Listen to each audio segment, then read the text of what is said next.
All right, time to take a look at the KEPEAK LED flashlight 2-pack. So we got two flashlights just like this. They are the Zoomable style, which is the only style that I use because it makes it much easier to see things, especially if I'm looking for like oil levels or anything like that through a sight glass. Being able to focus that light in and make it much brighter in a single spot makes those things much easier to see. Got a single click push button on the back. We got a good looking element on the front. And it comes with a tether attached. We got our AAA battery holder, but we also have this case. So if you have an 18650 rechargeable battery, you can use that in there. You don't have to worry about it rattling around.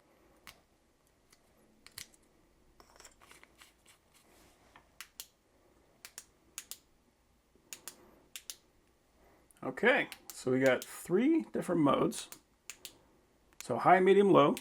Then we got flashing and SOS. So if I turn that on to full flood, you can see it lights up my whole hand. It does a very good job at that. If I focus that in, so we get that nice little point. So if I bring this camera brightness down, even more than that,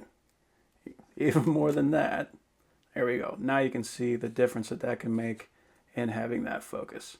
Now I did notice that, for example, if I have this on low, the next setting will be flashing. And even if I let this sit for like 30 seconds, the next time I turn it on, it will be flashing. So that's just one of those things you got to keep in mind. So if there's anything I would change about these, it would be that. Ideally, every time I turn this on, I want it to default to high, and then I can change the mode once it's there. But other than that, these are some nice, simple lights. If you just need to have a flashlight that you can have around the house or put it in the glove compartment in the car, these are going to be great for that.